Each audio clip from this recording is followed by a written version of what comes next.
Olá, meu nome é Fernando e esse é meu novo projeto, um podcast de política internacional e notícias de países que não estamos habituados, países que habitualmente não temos muito contato. Esse primeiro episódio é sobre os acontecimentos que têm se propagado na Bielorrússia. A Bielorrússia é um país muito interessante. Durante a sua história, aquele território não foi um território muito privilegiado na sua geografia, sempre foi um território entre impérios.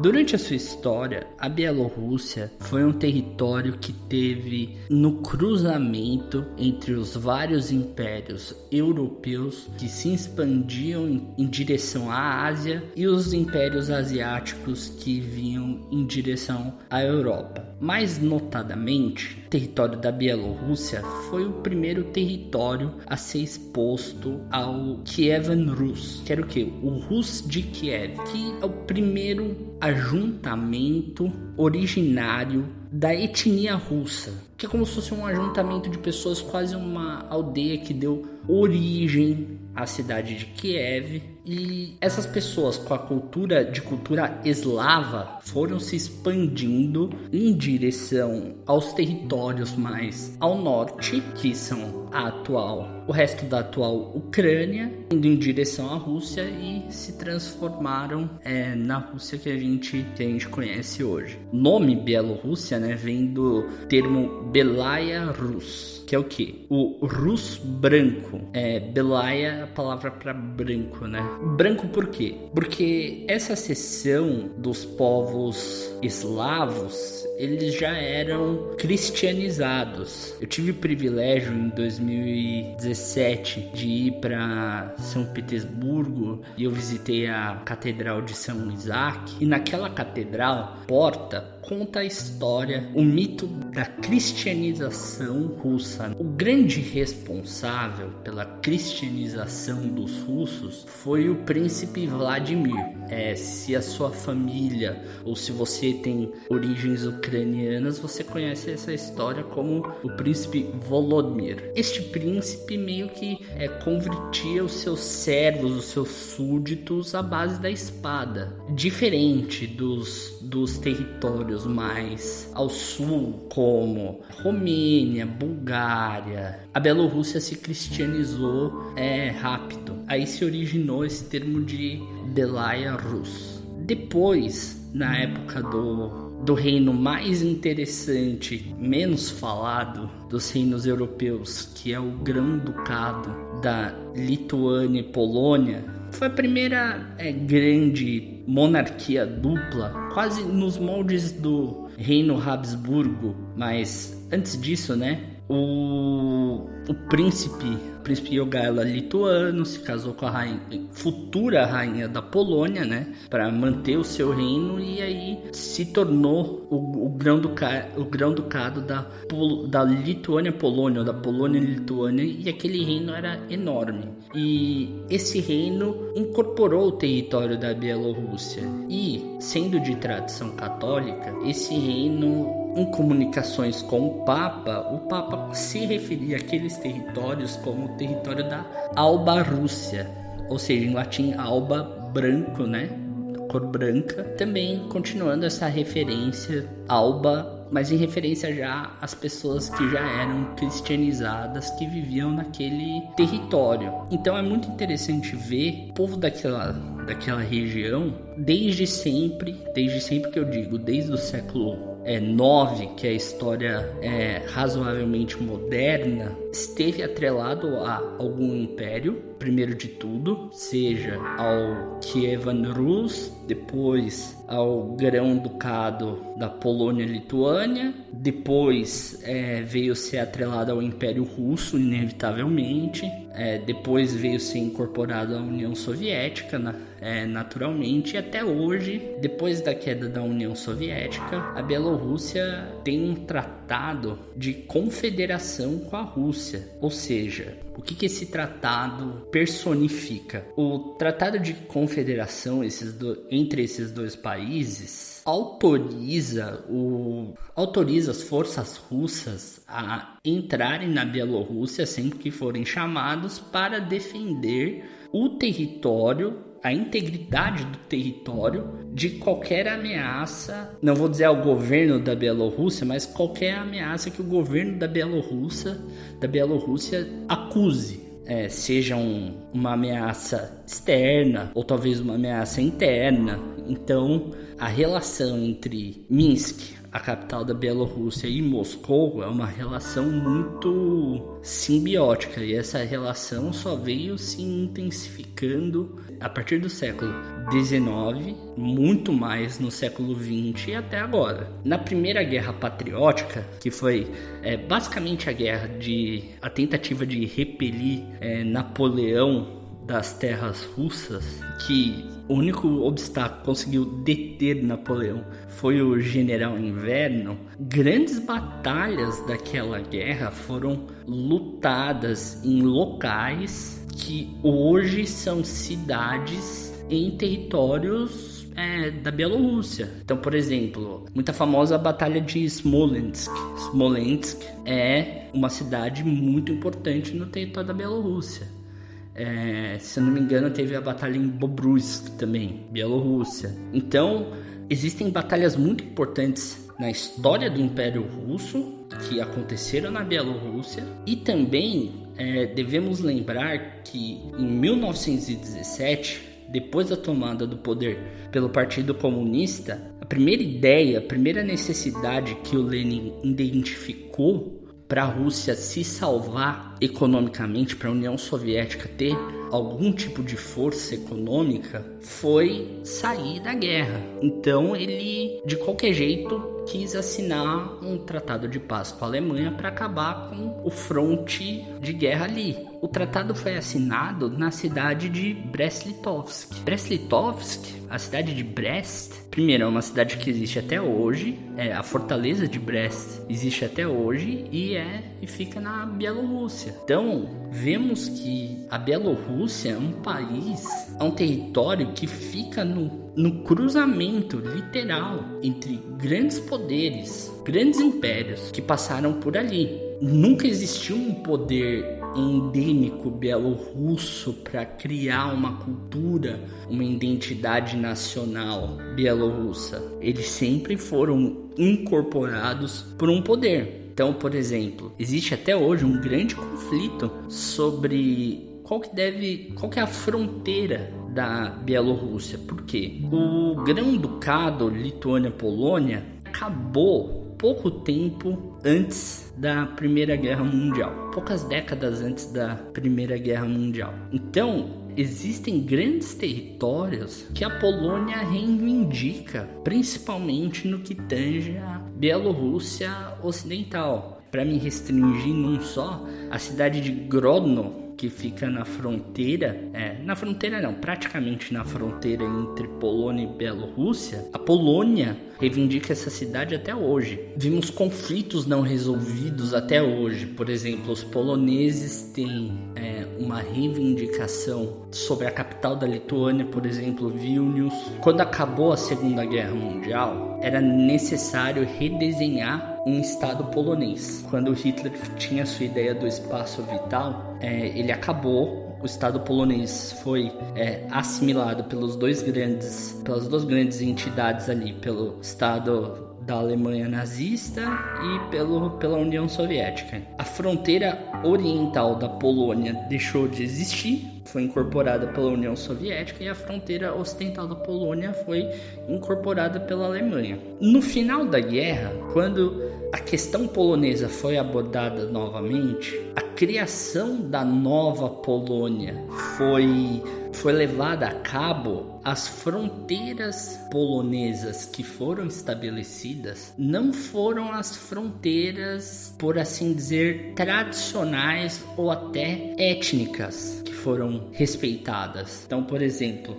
a fronteira da Polônia caminhou em direção à Alemanha. Por exemplo, a cidade de Stettin, que era uma cidade antigamente alemã, hoje é localizada na Polônia. Ela foi dada aos poloneses. Agora, por exemplo, você tem Grodno, que é uma cidade historicamente polonesa que foi incorporada à União Soviética, à Bielorrússia. E isso tudo impacta no sentimento do bielorrusso, no ser bielorrusso. Então, a identidade cultural, a identidade nacional, a identidade pessoal dos bielorrussos sempre foi muito ligado não só a outros países, mas desde o século XIX, sempre foi muito ligado ao Império Russo, à União Soviética e hoje à Federação Russa. Quando da Segunda Guerra Mundial, é muito importante ressaltarmos que uma grande parte da guerra,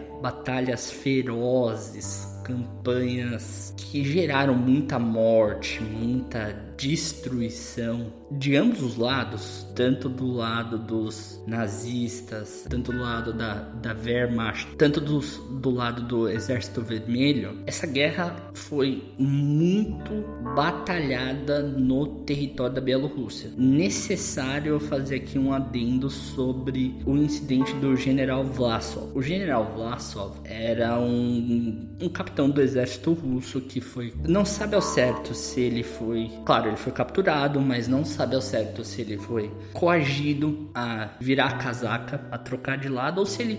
tudo indica que ele trocou de lado para lutar pelos nazistas por livre, espontânea vontade, porque ele acreditava que era a causa certa ser antissoviético, não que ele concordasse todo o aspecto de identidade racial, mas ele só queria se ver livre das práticas dos soviéticos, né? Os nazistas viram na captura de um oficial de tanto prestígio, de um ranking, de uma patente tão alta no exército russo, uma oportunidade de propaganda. O general Vlasov, ele queria liderar batalhões para lutar contra os russos, porque ele tinha posse de todas as estratégias, ele era um general do exército russo, ele sabia as táticas, ele queria liderar batalhões contra o exército russo, mas os nazistas queriam simplesmente utilizar a figura do general Vlasov como uma figura de propaganda. E eles utilizaram as imagens dele, fizeram cartazes, fizeram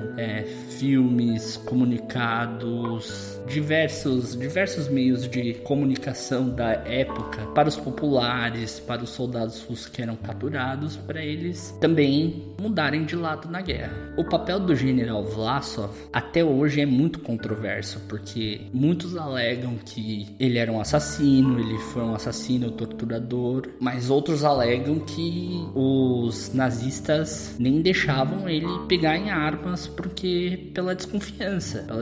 Se nós dermos uma arma para um soldado que já foi do inimigo, ninguém garante que ele vai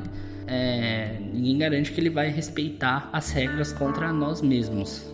Os soviéticos também tinham essa mentalidade, por isso que eles não fizeram esse tipo de jogada com nenhum general nazista que eles capturavam, e até porque os nazistas tinham ordem de suicídio sob captura. E o general Vlasov foi capturado na Bielorrússia. Todo esse incidente se deu muito no território da Bielorrússia. O território da Bielorrússia naquela época, e hoje ainda, né, sempre foi muito quente, muito lamacento, muito pantanoso. Então a guerra se tornou uma guerra muito lenta, de muito atrito, de muita contenção. Então foi uma guerra muito dura, na qual as partes não se desenvolviam muito no verão, na qual os tanques não conseguiam desenvolver a alta velocidade da Blitzkrieg. Virou basicamente uma série de batalhas.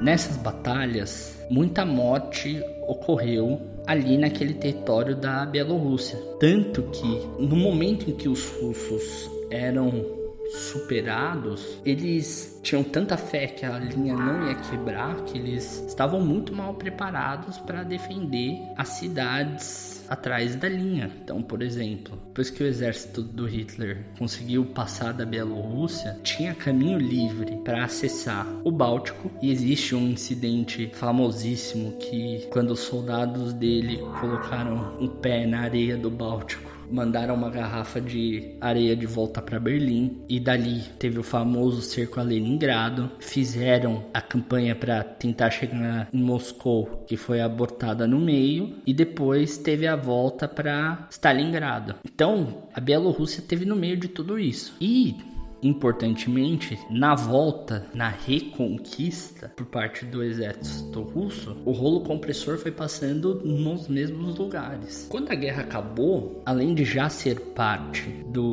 da União Soviética, a Bielorrússia não tinha fábricas, era um território essencialmente agricultor, e as empresas que tinham eram basicamente todas estatais, como era toda a Rússia. Só que essas empresas como a Bielorrússia era um satélite, essas empresas eram mais defasadas do que as próprias empresas da Rússia. Então o que acabou ocorrendo foi o quê? Quando a União Soviética acabou, as empresas eram extremamente defasadas e existia uma fuga de capital constante, capital intelectual e capital financeiro, em direção à metrópole, em direção a Moscou. Também é necessário dizer da complicação que foi o acidente de Chernobyl. A cidade de Chernobyl, a usina de Chernobyl, a cidade de Pripyat, era localizada no norte da Ucrânia, bem na fronteira com a Bielorrússia. O fallout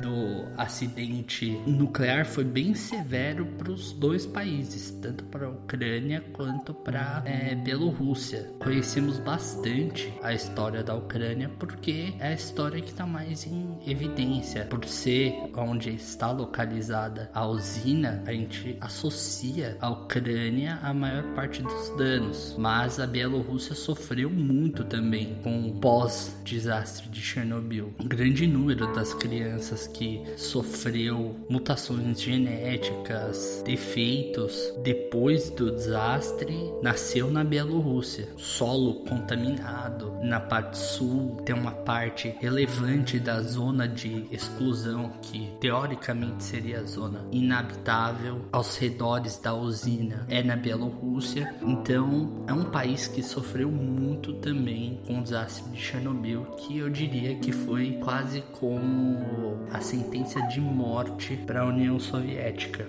Alinhando todos esses fatos, vemos que quando chegou as circunstâncias para a queda da União Soviética, a Bielorrússia estava muito mal posicionada, diferente de outras repúblicas soviéticas. A Bielorrússia foi o último país a se separar da Rússia. A Bielorrússia se separou efetivamente. Temos uma visão de que a União Soviética se encerrou por volta de 1992, mas a Bielorrússia de fato só foi se separar em 1994. Desde então, quem assumiu o poder foi o Alexander Lukashenko. E aqui é importante a gente fazer um breve histórico de quem foi o Lukashenko e como ele chegou ao poder, que é uma ascensão até certo ponto diferente da ascensão comum dos outros líderes, das republiquetas que foram geradas da separação da União Soviética.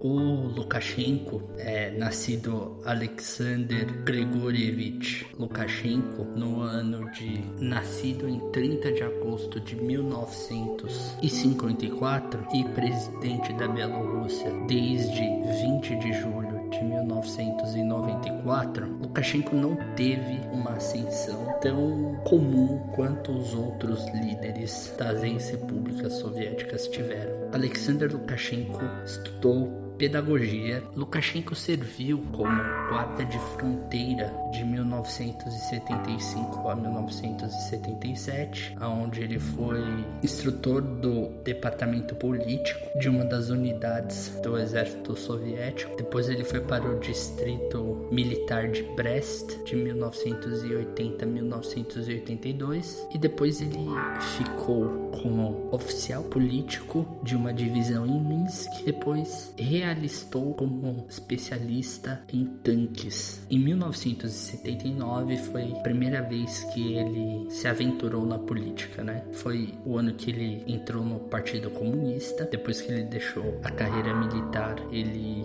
virou chefe de uma fazenda coletiva em 1982. E em 1985 ele foi promovido ao posto de diretor da fazenda coletiva da cidade de Gorodets e também ao posto de diretor da planta de material de construções da cidade de Shklov. E 88, na verdade, ele foi a primeira pessoa que apresentou um contrato de leasing a uma fazenda coletiva, a uma fazenda pública. Em 1990, ele foi um dos eleitos ao Conselho Supremo da República da Belarus, o equivalente ao Politburo. A campanha dele foi uma campanha pautada em discursos ferozes contra a corrupção. Ele foi eleito em abril de 1993 para servir como presidente interino do Comitê Anticorrupção do Parlamento da Bielorrússia. Já no fim do ano de 1993, ele acusou 70 oficiais do alto escalão do governo, incluindo o primeiro-ministro Vyacheslav Kebish e o presidente do Supremo Soviético Stanislav Shushkevich, de corrupção,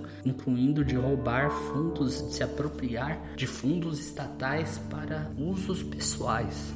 A apuração das denúncias descobriram que as acusações não tinham mérito, mas o Shushkevich renunciou ao seu cargo devido à vergonha, né, que todo esse incidente causou, e também porque ele teve um voto de não confiança, né, não sobreviveu a um voto de confiança no parlamento. Ele serviu até julho de 1994. Naquele ano, uma nova constituição da Bielorrússia pavimentou o caminho para a primeira eleição democrática que aconteceu nos dias 23 de junho de 1994 e no dia 10 de julho. 6 candidatos concorreram. Shushkevich, Kebish, Lukashenko estavam entre os candidatos. Lukashenko ganhou com 45,1% dos votos, mesmo não sendo um dos favoritos. Primeiro turno. O segundo turno, que foi dia 10 de julho, ele ganhou com 80,1%. Então você vê que desde aquela época o Lukashenko já mantinha seu grip de ferro sobre a cadeira presidencial da República da Bielorrússia, que agora veio se chamar de Belarus. E nesses anos, além de um péssimo gerenciamento da economia, ele fez várias coisas que podem se categorizar como coisas menores no grande contexto. Por exemplo, durante os 20 anos de poder do Lukashenko, já 25, ele mudou a bandeira de Belarus umas 11 vezes, se eu não me engano. A língua nacional de Belarus, não vou dizer que é um dialeto russo, é uma língua, mas é uma língua tão próxima do russo que as línguas são inteligíveis entre si. Ou seja, se uma pessoa falar em russo, é possível que a outra pessoa responda em bielorrusso e as pessoas se conversem mesmo em duas línguas diferentes, porque as línguas são inteligíveis entre si, porque não são tão similares. Então a gestão do Lukashenko no poder da Bielorrússia, além de péssima gestão da economia, onde o povo só foi ficando mais pobre, a infraestrutura só foi ficando mais velha, as liberdades só foram ficando mais remotas, o povo só foi perdendo dinheiro, a escolaridade só foi diminuindo, e a ideia de uma oposição forte, construtiva e saudável foi ficando cada vez mais relegada ao esquecimento. Ele conseguiu se aproveitar da insegurança do seu principal aliado, que é a Rússia. E isso é puramente a minha opinião. tendo Putin como um principal aliado, o jogo do Lukashenko foi muito simples. Eu vou manter o Putin do meu lado e quando o Putin não estiver do meu lado, eu vou jogar pessoas contra ele, para ele precisar de mim. E assim tem sido o jogo do Lukashenko. E assim ele tem se mantido no poder. Então, por exemplo, os pequenos momentos que Belarus tem tido algum respiro econômico tem sido quando a Rússia tem alguma melhora econômica, consequentemente custear o regime de Belarus. Se não, com as últimas desvalorizações dos rublos, com a imposição de sanções contra o Putin, contra os seus aliados, a economia de Belarus tem sofrido particularmente porque se a Rússia tem tido dificuldades de se custear, os satélites também perdem mais ainda a sua fonte principal de renda. E Belarus é muito importante no tabuleiro geopolítico porque, sendo um país leal numa fronteira avançada com a Europa, é um país onde a Rússia pode ter à sua disposição para operar suas armas na Europa. E assim o Lukashenko tem conseguido extorquir o pouco que ele consegue extorquir do Putin, e o Putin tem bancado a liberdade do Lukashenko de fazer o que ele quer fazer dentro do seu feudo, que é o território de Belarus.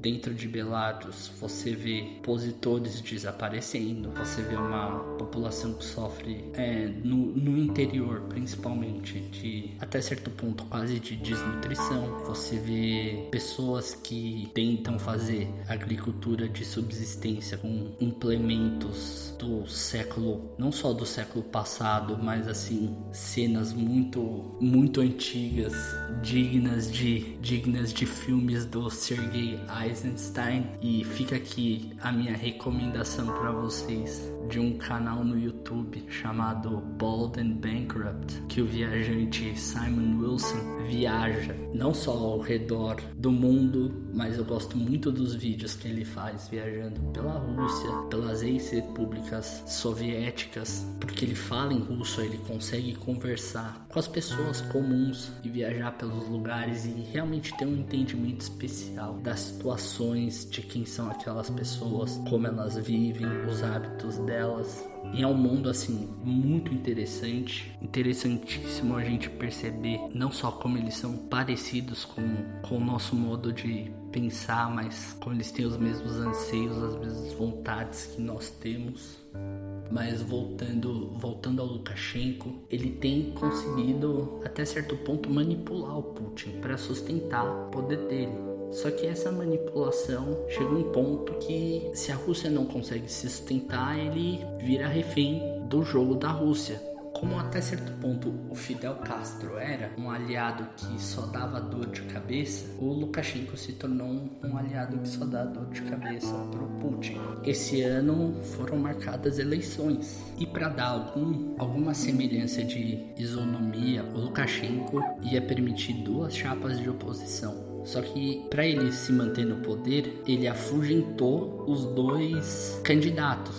Só que a oposição se juntou e fez uma chapa conjunta com as esposas dos 2 candidatos. E essa chapa era chefiada pela Svetlana Tikhanovskaya. A Svetlana Tikhanovskaya, cujo esposo, confesso para vocês que eu não conheço muito, eu não sei onde ele está, concorreu à eleição, que foi em julho, fez campanha no caminho para a eleição, bateu a pandemia do coronavírus. No que bateu a pandemia do coronavírus, principalmente nos meses de março e abril, enquanto as coisas estavam bem sérias na Europa continental, Belarus foi o último país a parar com as suas atividades. O Campeonato Nacional de Futebol, por exemplo, terminou na data porque Lukashenko falou: aqui em Belarus o coronavírus vai ser curado com vodka e plantando batatas. Até ele mesmo contraiu o coronavírus. Eu acho que só quando ele contraiu o coronavírus que ele percebeu a seriedade da doença. E isso atingiu muito a credibilidade dele. atingiu a pessoa dele. Ele não pôde fazer todas as bravatas que ele faria normalmente. Ele não pôde desafiar a hombridade dos seus opositores que nem ele faria. Ele não pôde, até em relação a Svetlana Tikhanovskaya, ele não pôde desafiar ela em relação ao gênero dela e falar que ela tinha que ficar em casa cuidando dos filhos, porque ele estava fragilizado. Ele tinha que se cuidar, porque afinal ele já é um homem idoso. Nesse contexto, o povo foi às urnas em Belarus.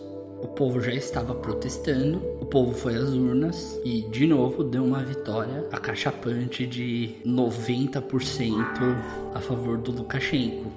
E o povo não reconheceu essa vitória, não reconhece até hoje. Não só o povo, outros países não reconheceram, mas claro, quem reconheceu é o seu principal aliado, Putin. Putin sempre vai reconhecer essa eleição. O povo foi pra rua, só que dessa vez parece que o povo foi revigorado. Uma nova energia para os protestos. E não foram só os jovens. Foram todas as camadas sociais de Belarus pra rua. Foram desde idosos até crianças, todos. Mesmo com a polícia usando de extrema violência em procedimentos de prisão, todos foram pras ruas. E dessa vez, o povo foi para as ruas com diferentes métodos.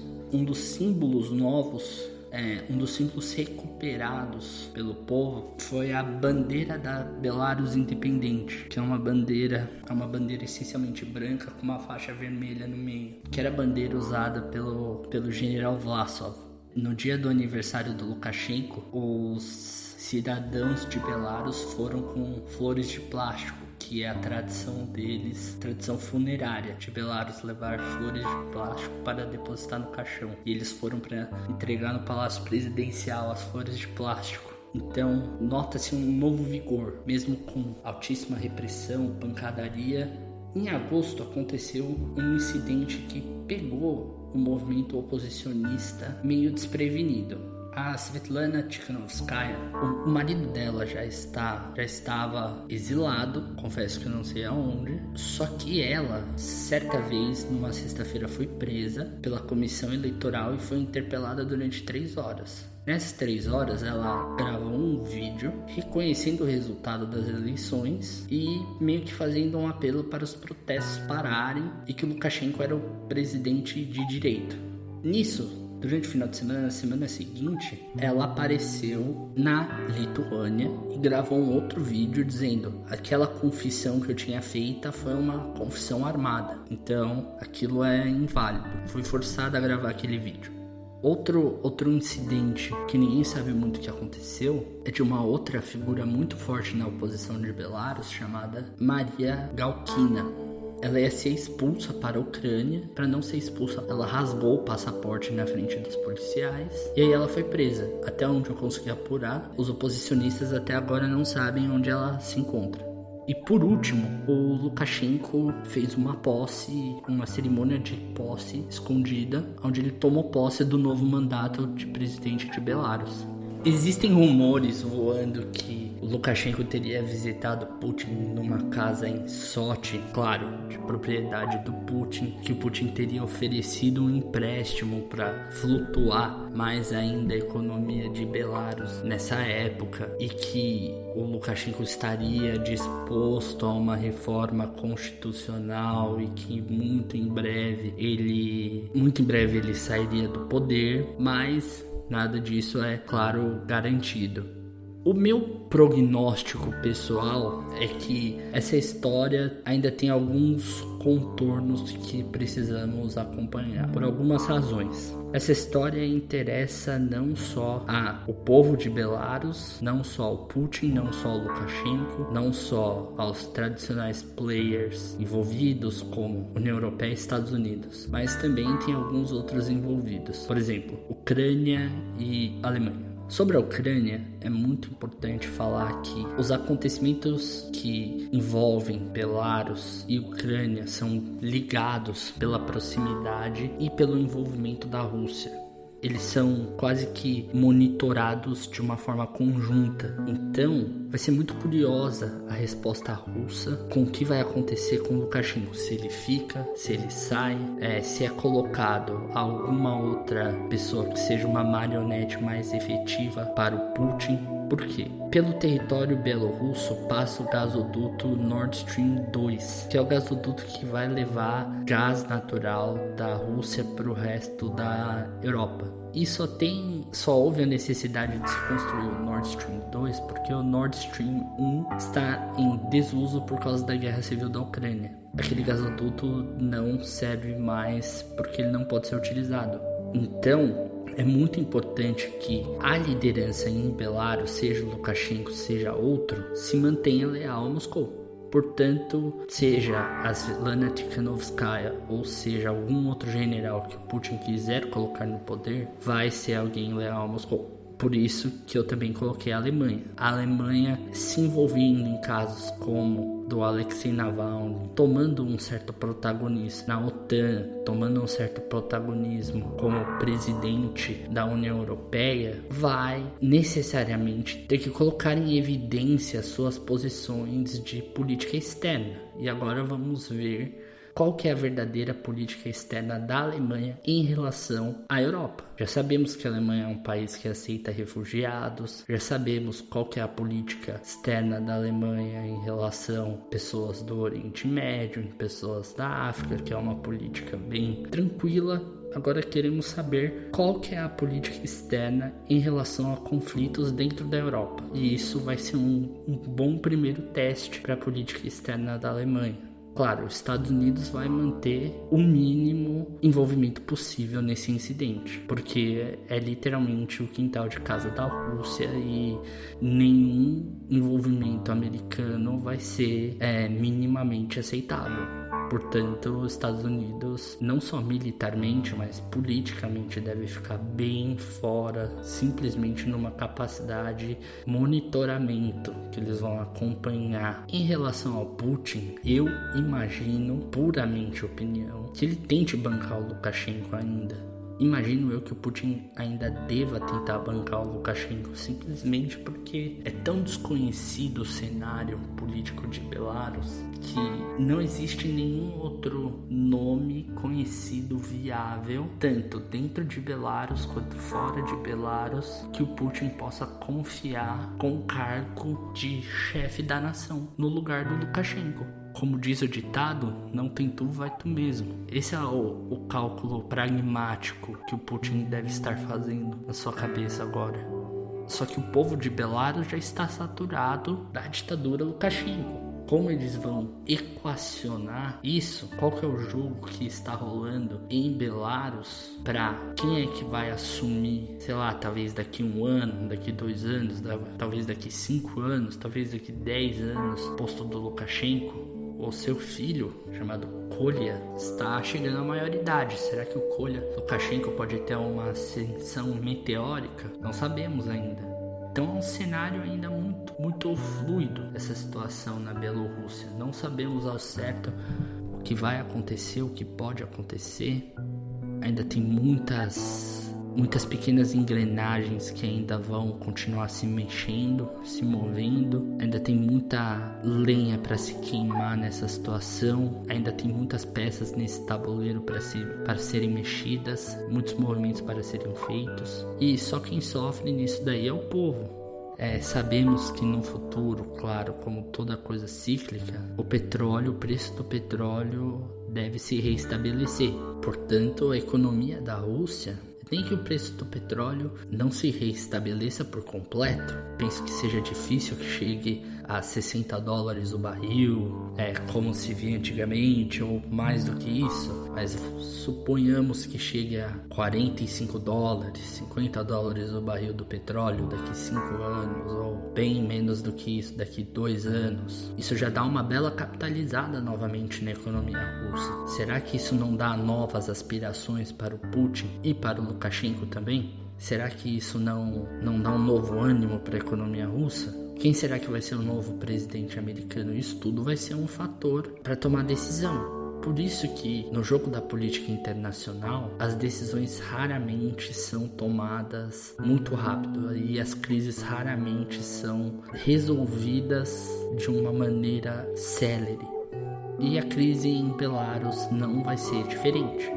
O povo vai permanecer nas ruas, as coisas vão permanecer paradas, vai continuar o êxodo de bielorrussos para os países não só satélites da Rússia, mas para os países da Europa, para os Estados Unidos, para quaisquer outros países em busca de melhores oportunidades, em busca de sustento. Desse jeito se caminhará até que se chegue numa solução, seja com a saída do Lukashenko ou seja com uma troca de comando na Rússia, não sabemos. E se amanhã acontece alguma coisa com Putin, Deus queira que não, imagino eu que seja melhor todo mundo, não vou dizer uma continuidade, mas nesse momento uma estabilidade do Putin, pelo menos no curto prazo, que isso traz mais previsibilidade. Então temos alguns fatores que vão contribuir ainda para essa crise. Tudo indica que, vindo a vacina, o coronavírus deve dar pelo menos não vou dizer sumida, mas uma arrefecida. O que isso vai fazer com as economias? Vai dar um respiro para a Rússia e para Belarus. Qual vai ser a qualidade do respiro que essa economia, que já é muito combalida, vai ter? Eu, sinceramente, não sei. É uma economia muito arcaica, muito de agricultura de subsistência no interior. Nas cidades tipo Minsk, tipo Gomel, ao sul, não tem muita interligação com a economia mundial.